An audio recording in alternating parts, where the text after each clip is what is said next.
Bienvenidos amigos y colegas de Latinoamérica a una nueva edición del programa internacional Justicia, Derecho y Sociedad de la Asociación Legal Lumen Gentium.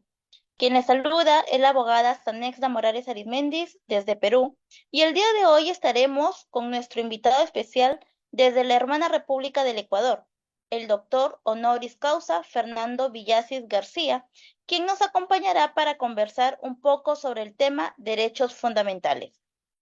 Nuestro invitado de hoy es abogado, mediador, comunicador constitucional, con estudio de posgrado en Derecho Procesal Constitucional, en Derecho Procesal Penal, con una mención experto litigante, diplomado en Derecho Procesal Civil, en medios alternativos de solución de conflictos, diplomado en Justicia Alternativa, Arbitraje y Mediación, diplomado en Derechos Humanos y Derechos Humanitarios.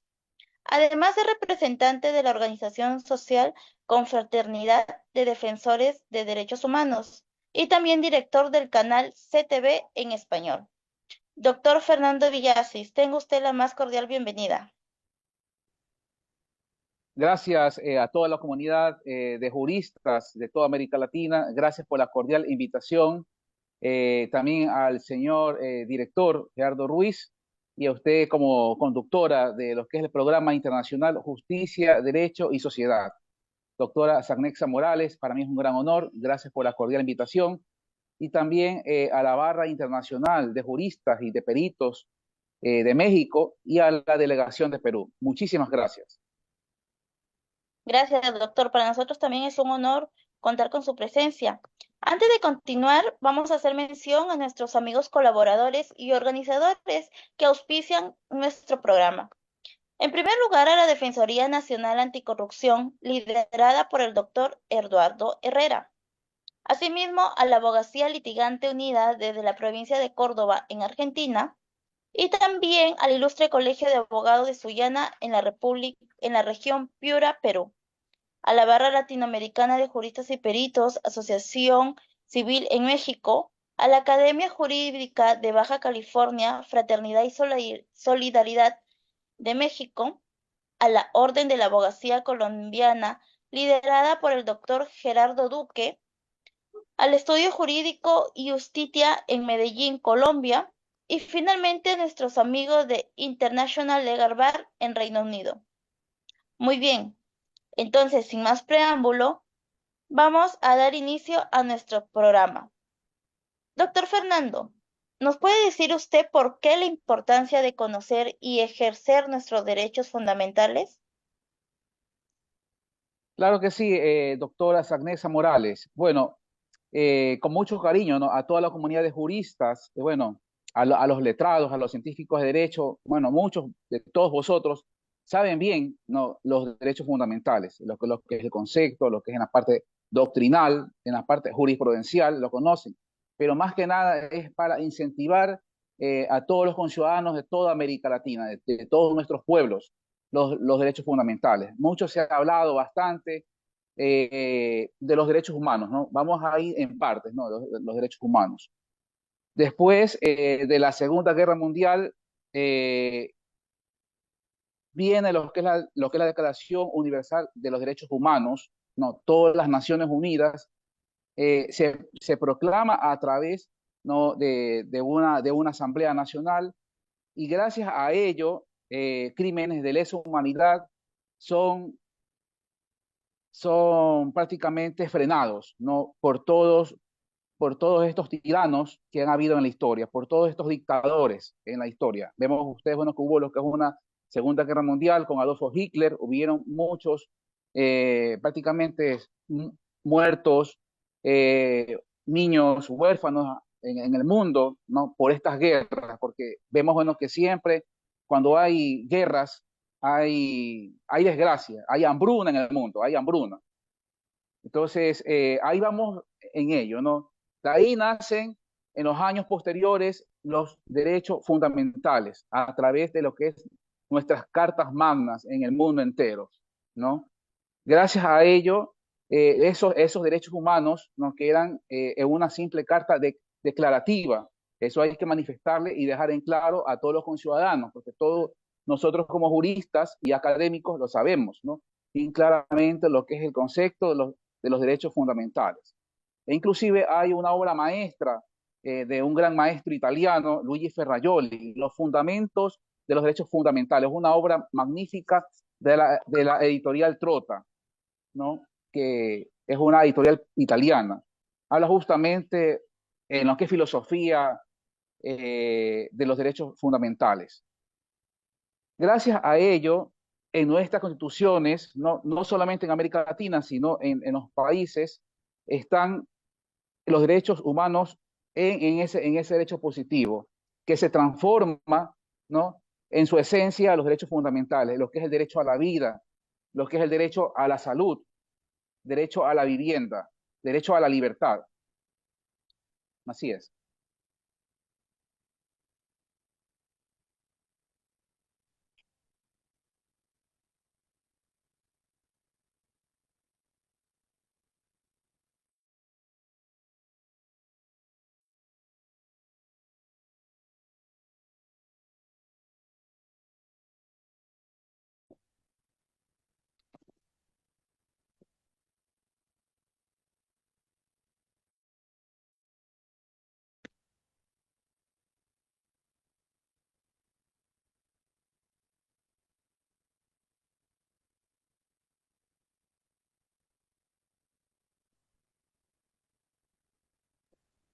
Perdón, ¿se me escucha?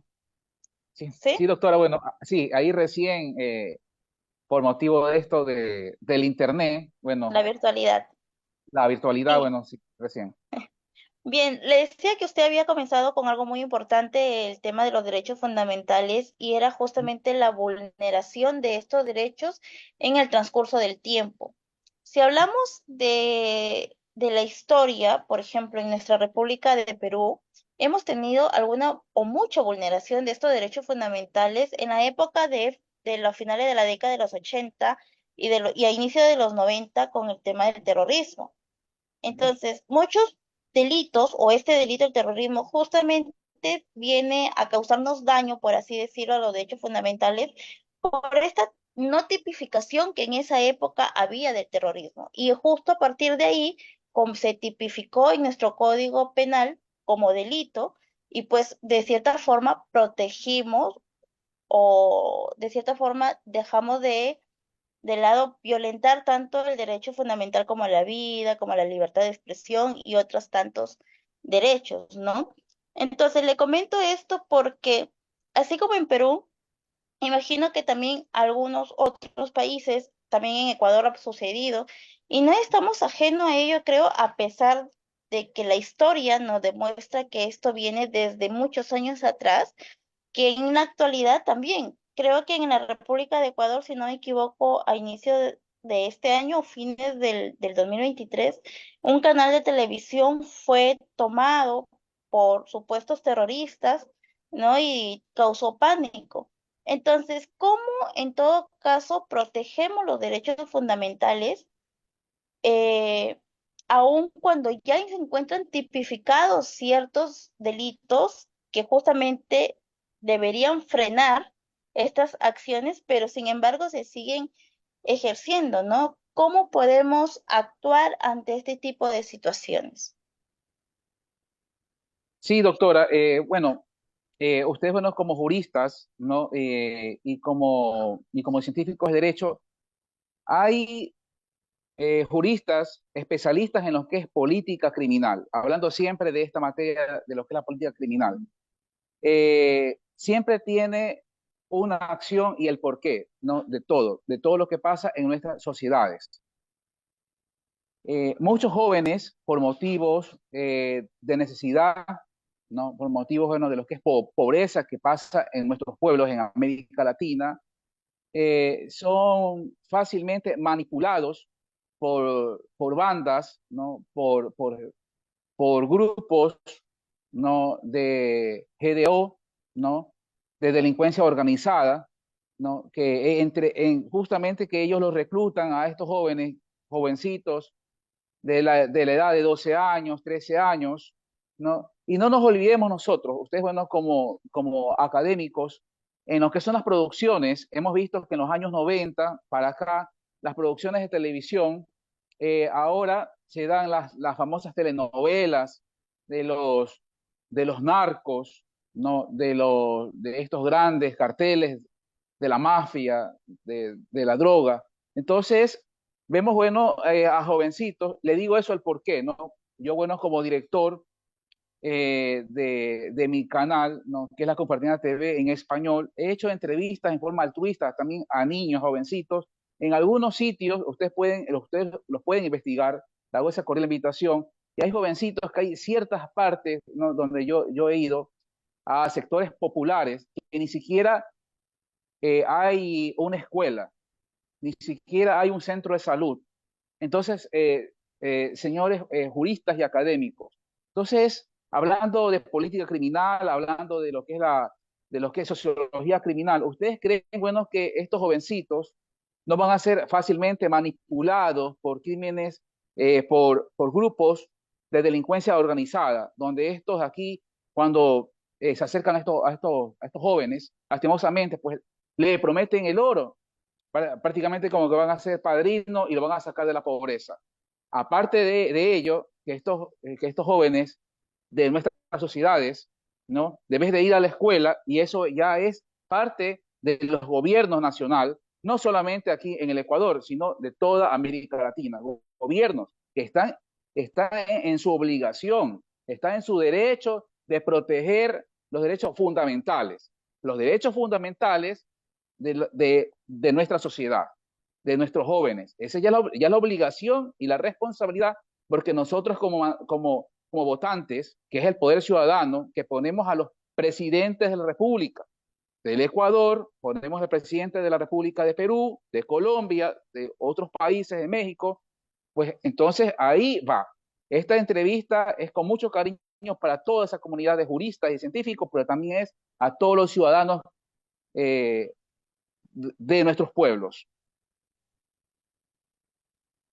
Claro, doctor, hablar de derechos fundamentales creo que es hablar también de un tema muy vulnerable que es las políticas criminales también en cada uno de los países, ¿no? Donde estos derechos se violentan. Y no tan solo en Latinoamérica, sino también a nivel mundial, ¿no? Hay países en donde los derechos fundamentales no existen, ¿no? Como en los países de Oriente, en donde ahorita también hay guerras, ¿no? Lo que usted al inicio comentaba.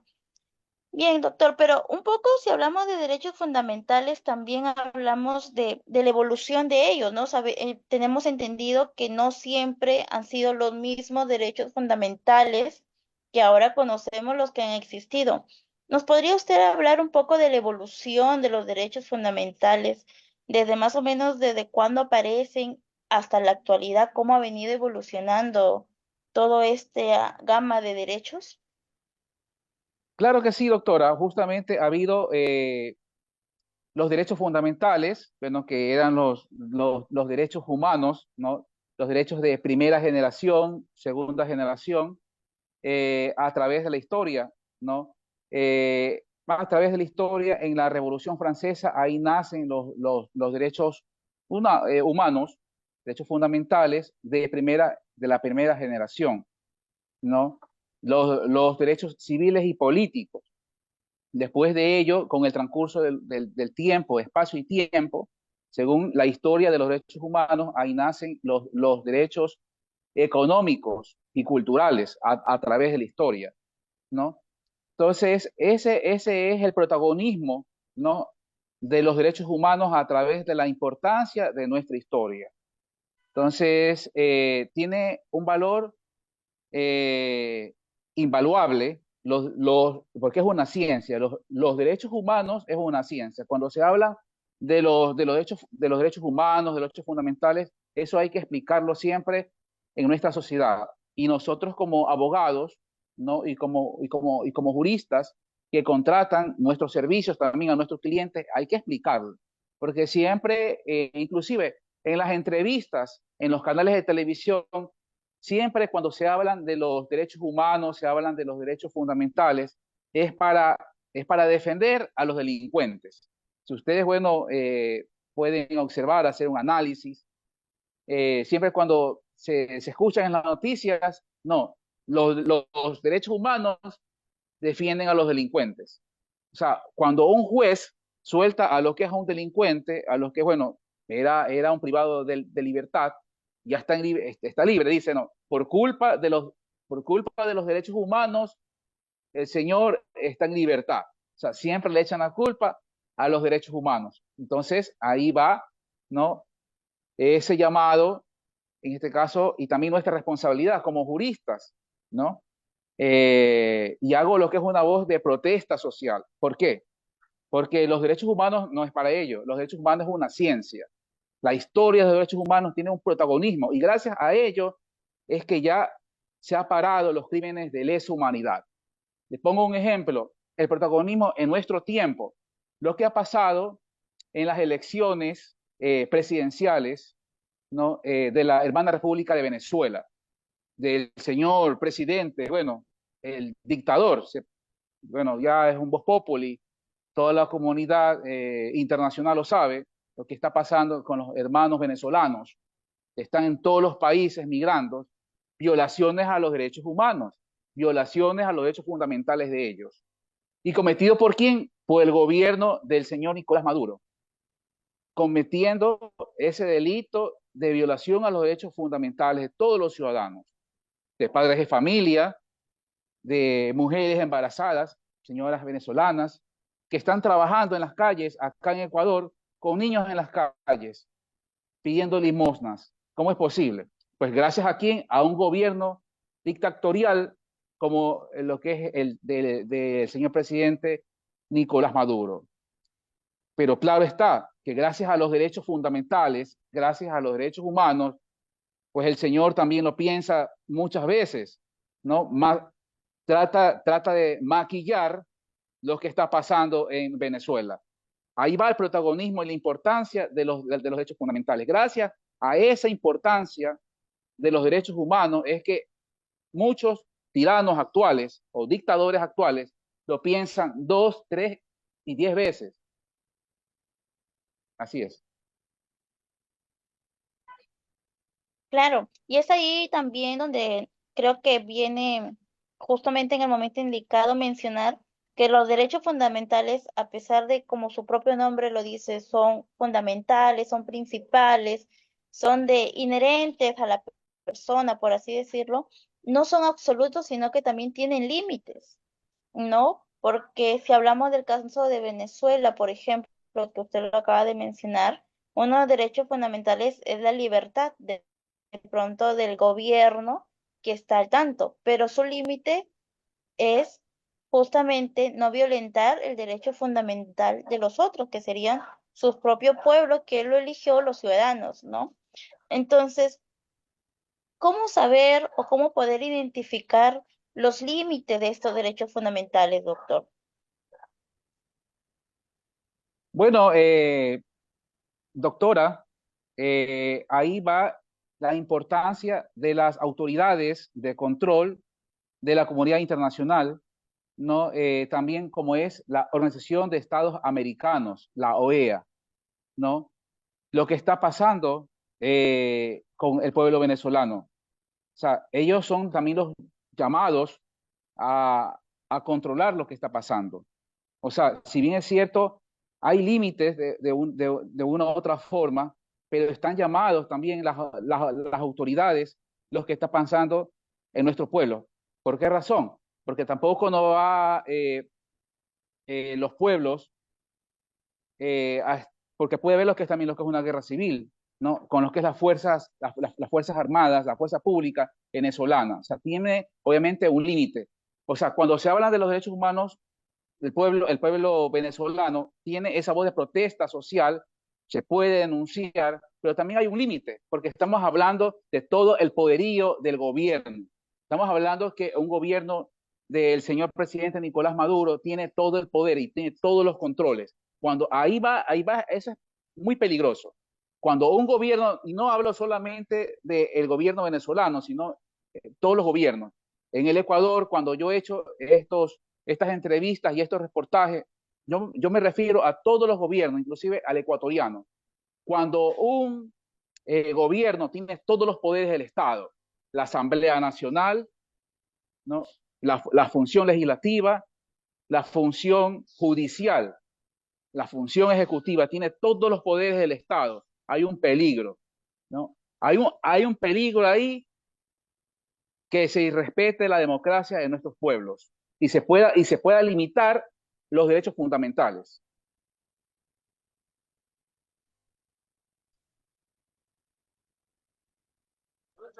Claro, doctor. Y es que justamente hablar de derechos fundamentales siempre está relacionado, creo, a políticas de Estado. Y las políticas de Estado deberían también trabajar un poco más para proteger estos derechos. También, si hablamos de derechos fundamentales, doctor, estamos hablando también de los derechos constitucionales. ¿Hay alguna semejanza o diferencia en ello? Doctora, los derechos fundamentales y los derechos constitucionales, bueno, que ya están proclamados en nuestra Carta Magna, ¿no? Cuando se hablan de los derechos constitucionales, hay una jurisprudencia, hay eso, eh, hay jurisprudencia, bueno, en el caso del Ecuador, está la Corte Constitucional del Ecuador, ¿no? Con fallos jurisprudenciales, ¿no? De la Corte Constitucional del Ecuador. Entonces, ahí se nace en su esencia el derecho constitucional, nace ese derecho constitucional, ¿no? Que tiene ya el derecho absoluto, el ciudadano, ¿no? Puede exigir un derecho a través de un abogado o personalmente, ¿no? Sea personal o puede ser en grupo cuando se estén violentando ese derecho constitucional. En este caso, a través, cuando se violente lo que es un derecho. Les pongo un ejemplo, lo que es el derecho a la educación. Cuando estudiantes, humildes, por A o B motivo, no tienen ese recurso económico para a lo que es el ingreso de aulas universitarias, o cuando las autoridades, ¿no? de la universidad quieran impedir su ingreso a la universidad por X motivo, a veces inclusive hasta por cierta discriminación, porque así pasa a veces en nuestra sociedad, que a veces tiene ese derecho más eh, cierto grupo, ¿no? de personas que están en las élites de otras clases sociales, digamos que los humildes, en este caso, ¿no? Que sean estudiantes de pueblos de bajos recursos económicos. Entonces se puede plantear una acción de protección, ese derecho constitucional, ¿no? Asimismo, también en el caso de, de lo que es un hospital.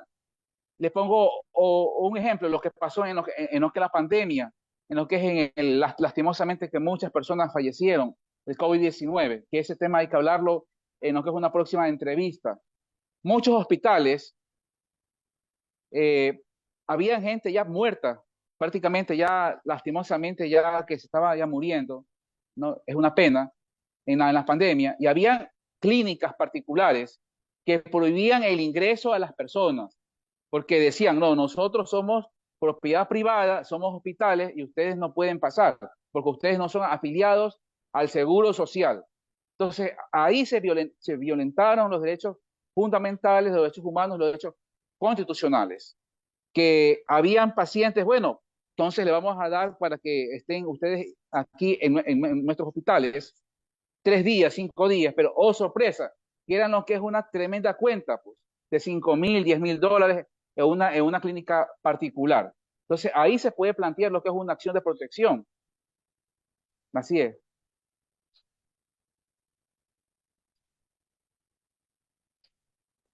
Bien, doctor. Los derechos fundamentales, entonces, no cabe duda que está en el día a día de todas las personas y a nivel mundial y en todos los gobiernos.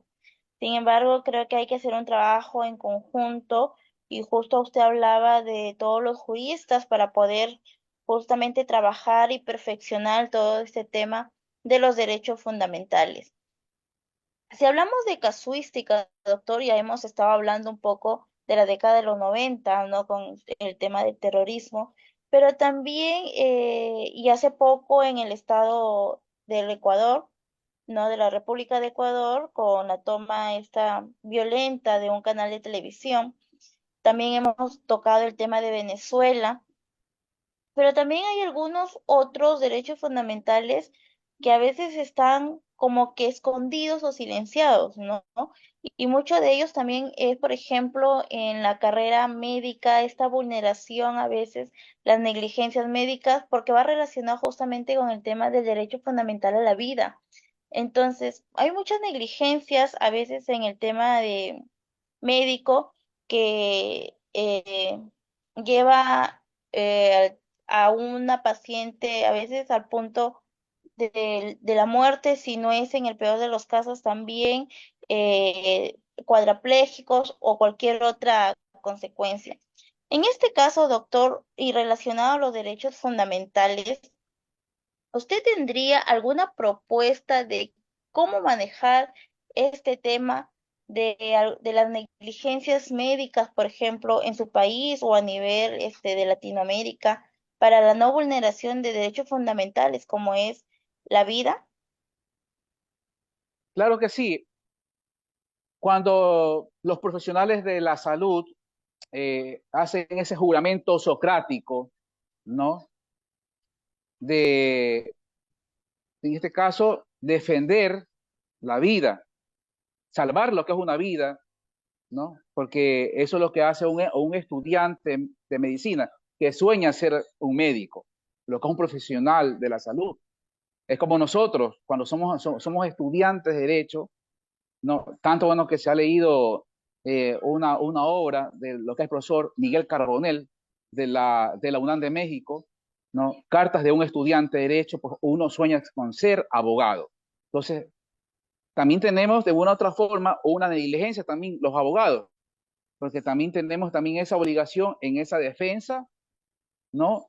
Siempre con una ética profesional a nuestros clientes. Es lo que pasa en el caso de los médicos. Le pongo un ejemplo.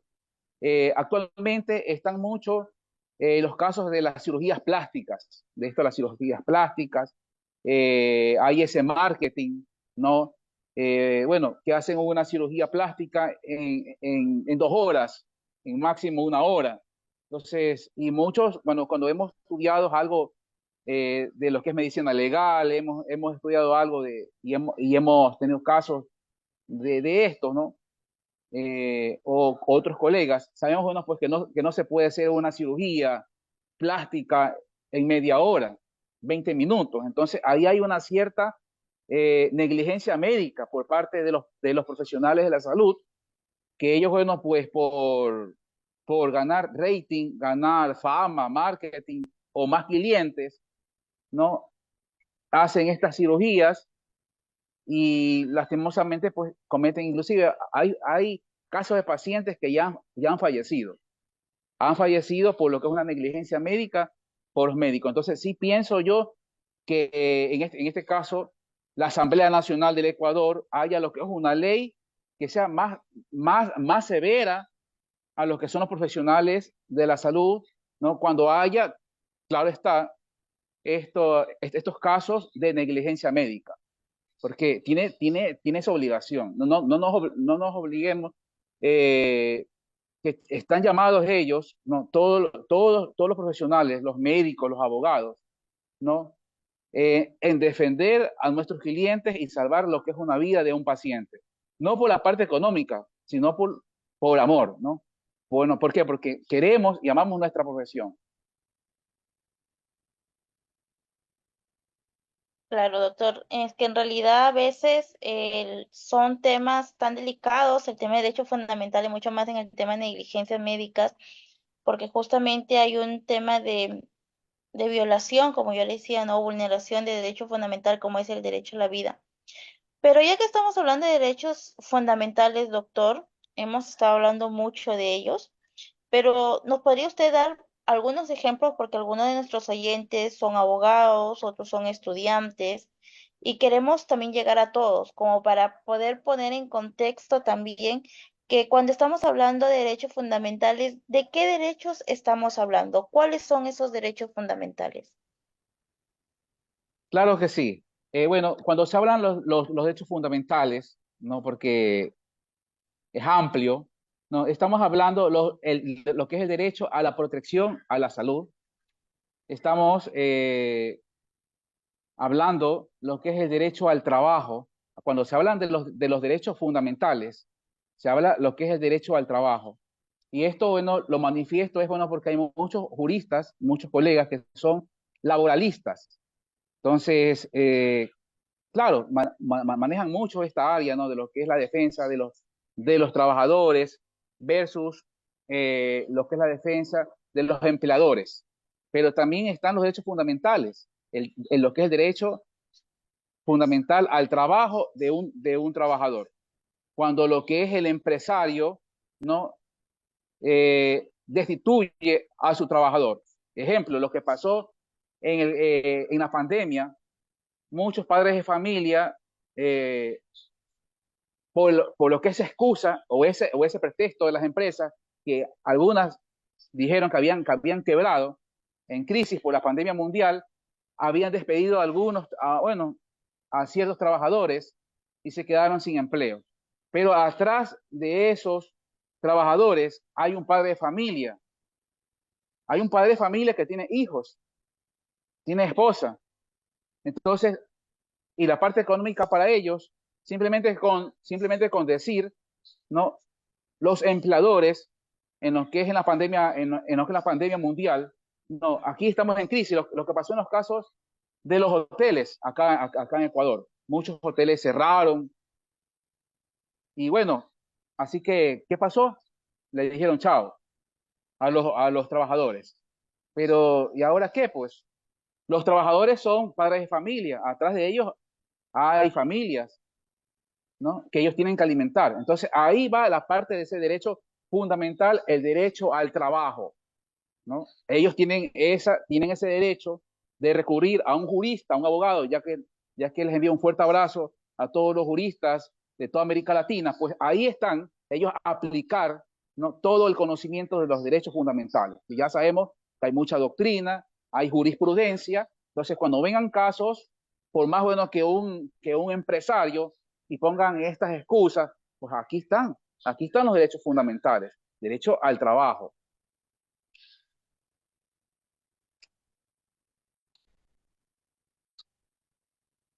Y así pasó también en la pandemia, en los casos como yo le había manifestado, en clínicas particulares, personas que ya estaban con el COVID, ¿no? Bueno, lastimosamente con esta enfermedad, ya estaban en la puerta del hospital, de la clínica, y habían los dueños, gerentes del hospital, y le decían, no, si usted aquí no es afiliado al Seguro Social, usted no puede ingresar.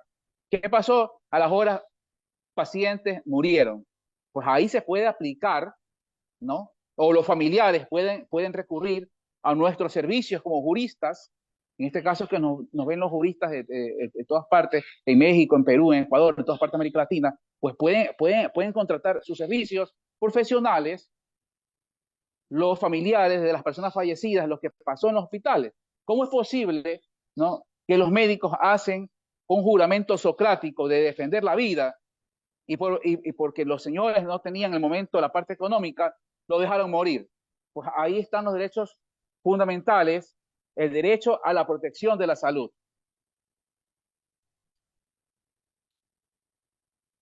Así es.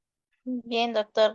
Justamente estábamos hablando un poco del tema de la salud y es que es muy delicado porque, por ejemplo, en nuestro país, en Perú, las políticas de gobierno en cuanto a este tema de salud, si bien hay algunas modificatorias, por así decirlo, cada año, pero no son suficientes como para poder dar un servicio de calidad a los pobladores peruanos en cuanto a la salud o al acceso, ¿no?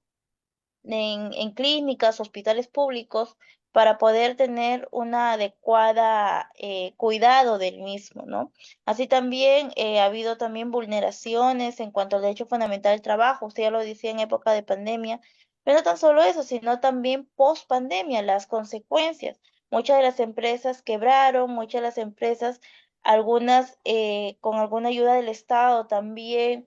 eh, se han podido reactivar, pero post pandemia igual no pudieron subsistir muchas empresas, declarándose finalmente en quiebra, ¿no? Entonces, los derechos fundamentales, a pesar que han venido evolucionando, aún se siguen violentando, ¿no? Por una u otra forma. ¿Hay alguna, usted tiene alguna solución o alguna forma de cómo de pronto poder proteger mucho más nuestros derechos fundamentales en todos los aspectos? De pronto, no sé, tanto derecho fundamental de salud, de trabajo, en, en la sociedad también, ¿no? En las relaciones con otras personas. ¿Cómo podemos protegerlos para que no sigan siendo violentados estos derechos fundamentales? Claro, doctora, es justamente está en su obligación los estados en América Latina, en el Ecuador. Está una institución de lo que es la Defensoría del Pueblo del Ecuador. Es su obligación tutelar, ¿no? Ellos como funcionarios públicos en ese derecho administrativo, ¿no? Ellos tienen esa obligación. O sea, no hacen ningún favor. O sea, que un ciudadano, una ciudadana, una madre embarazada que tenga a sus niños en brazos, puedan recurrir a ellos. Ellos no le hacen ni un favor, es su obligación, es su trabajo. Entonces, ahí va un llamado también no, a todos los juristas, ¿no? Que se pueda promocionar capacitaciones, se puedan dar conversatorios jurídicos, conversatorios ciudadanos como estos, porque muchos ciudadanos, como le había manifestado, eh, a veces no tienen ni acceso a lo que es un abogado, ¿no? Y muchos de casos, lo que son los estados, ni siquiera le otorga de oficio. Vemos, bueno, que eh, en lo que pasa con lo que es las élites, ¿no? Que tienen abogados, las personas pudientes, pero lo que es una madre embarazada no lo tiene. Entonces, ¿cómo es posible que se cometa lo que es una injusticia? En lo que es en este siglo XXI se cometa lo que es una injusticia con gente humilde, gente con recursos económicos. O sea, yo veo eso algo totalmente, lo que es una violación a los derechos humanos y derechos fundamentales por parte de gobiernos. ¿Por qué razón? Porque muchos gobiernos lo saben. Eso es un vox populi, ¿no? O sea, le pongo en el caso del Ecuador, las noticias, de una u otra manera hacen su trabajo. Los periodistas con esto de la libertad de expresión. Bueno, ok, pero tampoco se respeta.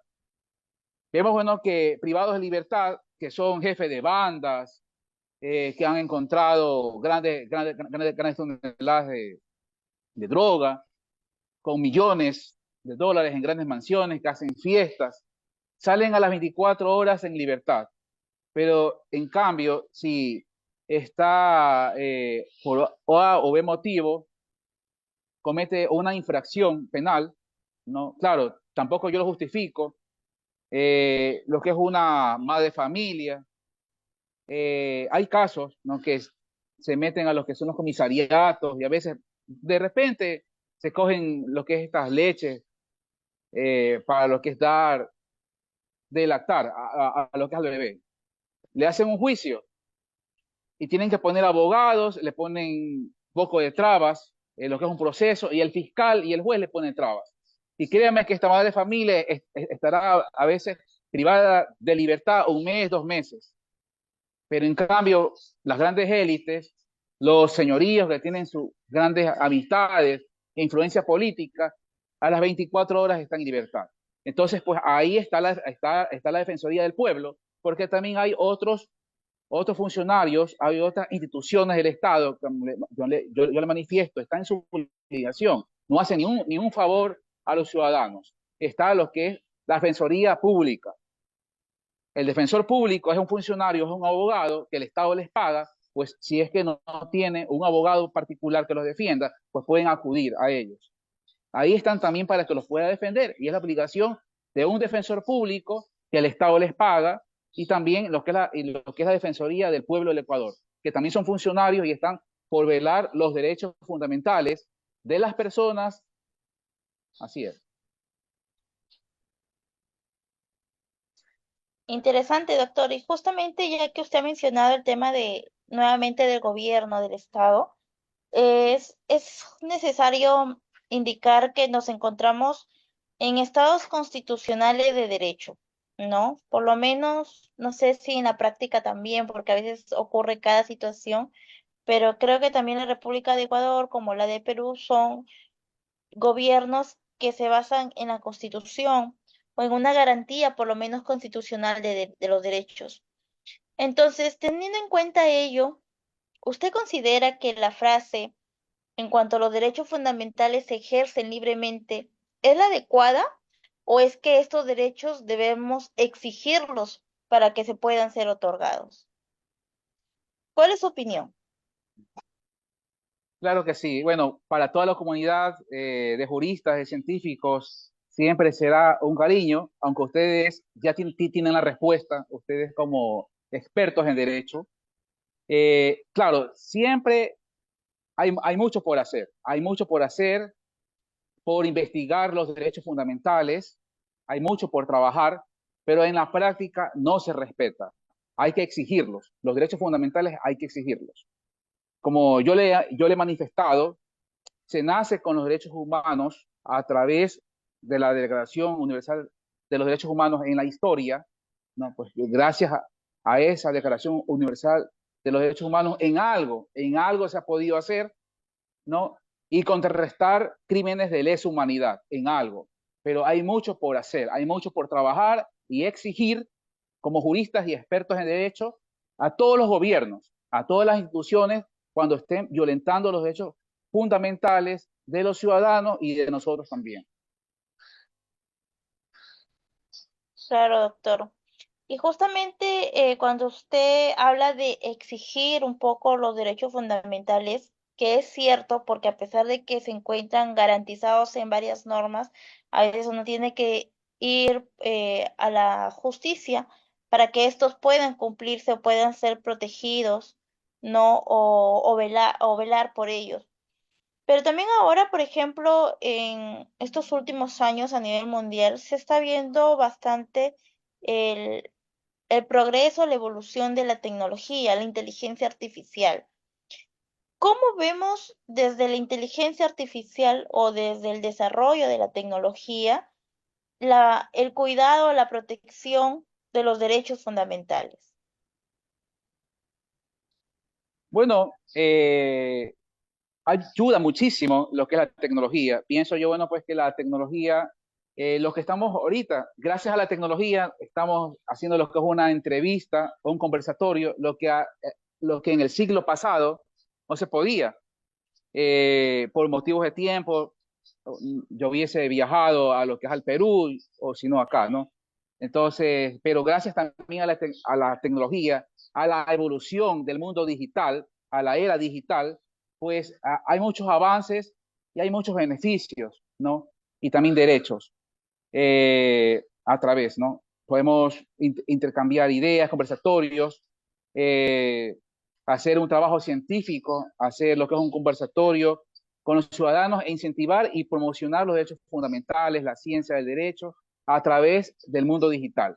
Pero vamos acá, lo que ha pasado en un tiempo fugaz con lo que es la inteligencia artificial.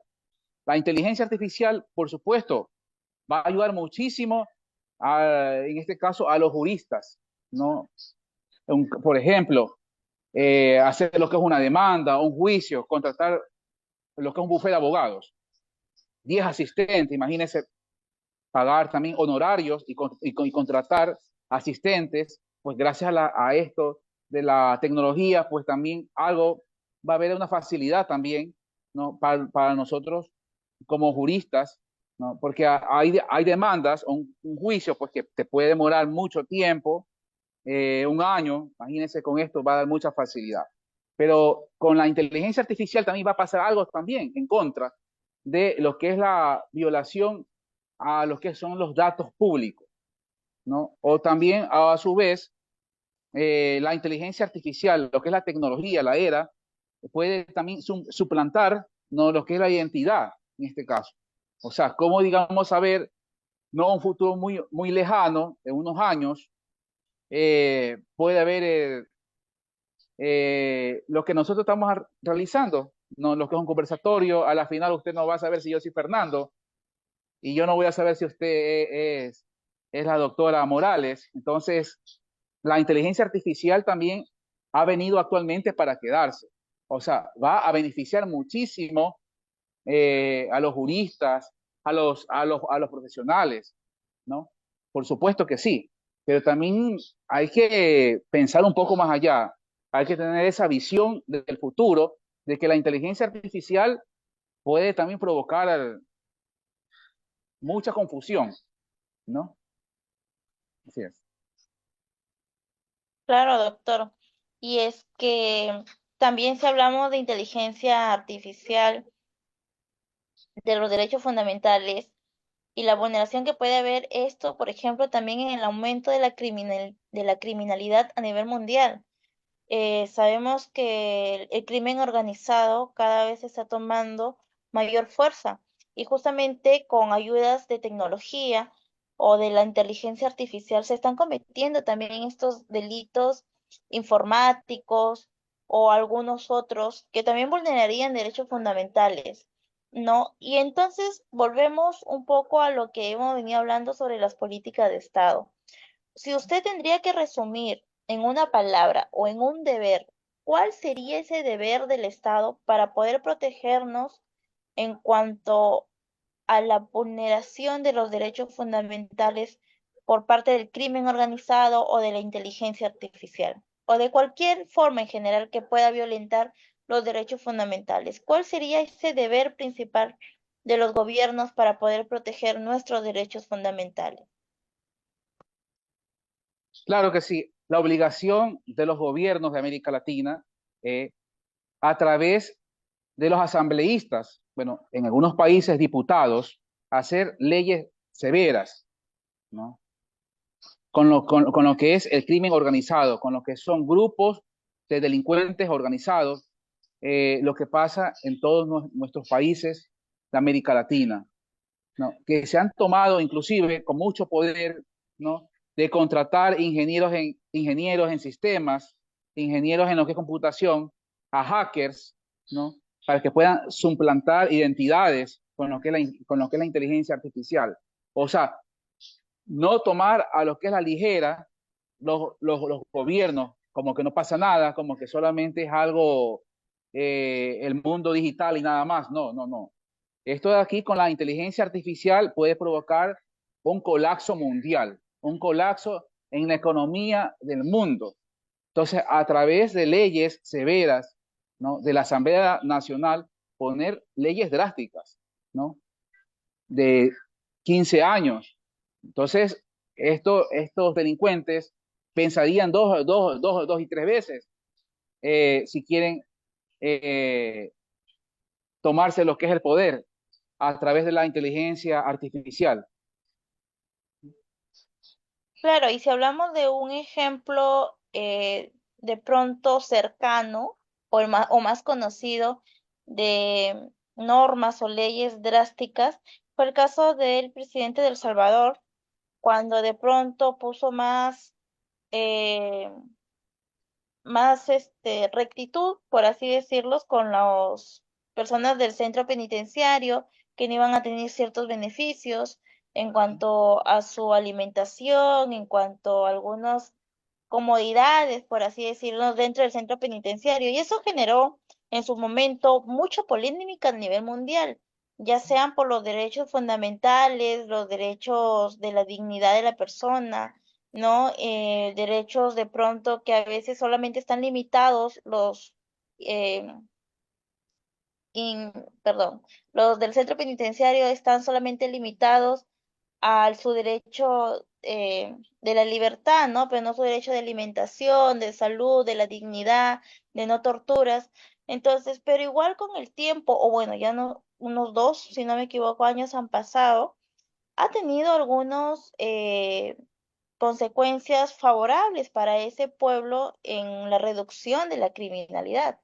Entonces, ese caso, ¿usted qué comentario podría decirnos? En su momento fue muy polémico porque fue como que muy drástico con estas personas de los centros de penitenciarios, pero con el transcurso de los años parece que ha sido una muy buena opción. ¿Usted qué tendría que decirnos? ¿Está a favor, en contra? ¿Ha habido o no violación de derechos fundamentales? Claro que sí, doctora Sacneda Morales.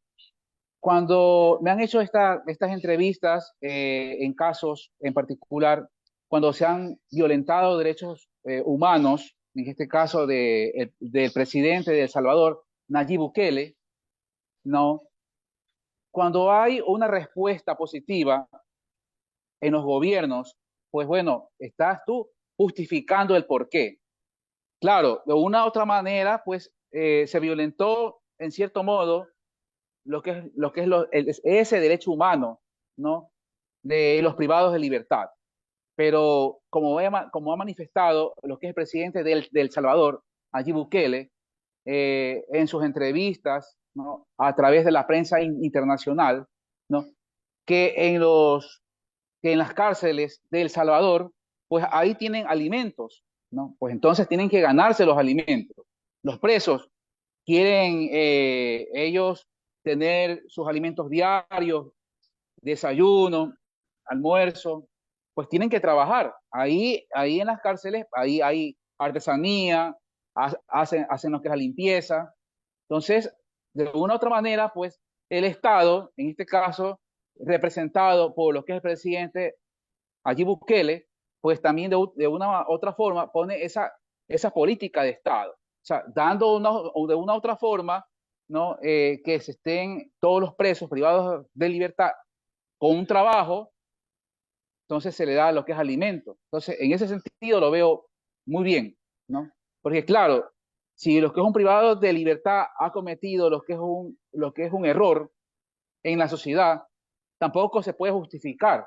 Los derechos humanos, los derechos fundamentales, no podemos justificar lo que un privado de libertad haga tampoco.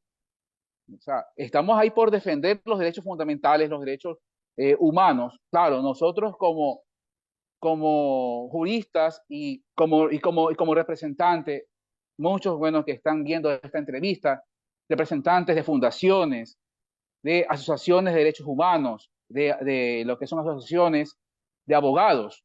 Estamos para velar los derechos humanos, estamos para velar los derechos fundamentales, ¿no? De los clientes, de los ciudadanos, también privados de libertad, también. Pero tampoco estamos para estar alcahueteando los derechos humanos de ellos.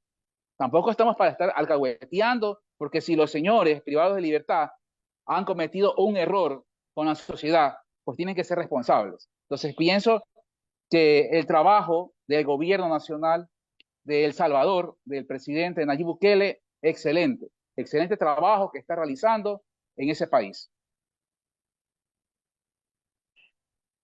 Bien, doctor. Sin duda alguna es un tema muy eh, amplio para tocar los derechos fundamentales, porque es hablar de mucha violencia, vulneración de los mismos a nivel mundial en nuestros países y en todas las sociedades en general. Hay mucho que hacer todavía para poder proteger y exigir los derechos fundamentales. Sin embargo, doctor, le comunico que, bueno, ya estamos en el límite del tiempo de esta entrevista, pero no sin antes le voy a dar a usted unos minutos para que pueda decirnos su mensaje final, sus apreciaciones sobre el tema de los derechos fundamentales y unas palabras de despedida de esta primera edición. Sí, quiero agradecer nuevamente a la barra internacional de juristas y peritos ACE en México y a la delegación de Perú. Muchísimas gracias, que Dios los bendiga, que sigan haciendo ese trabajo altruista, humanitario, que ustedes lo realizan, ¿no? Para toda América Latina. Es la única manera que podemos dar esa voz de protesta, de esa defensa de los derechos humanos, de esa defensa de los derechos fundamentales, a través de, de esa suerte que hemos tenido nosotros en nuestras aulas universitarias, ¿no?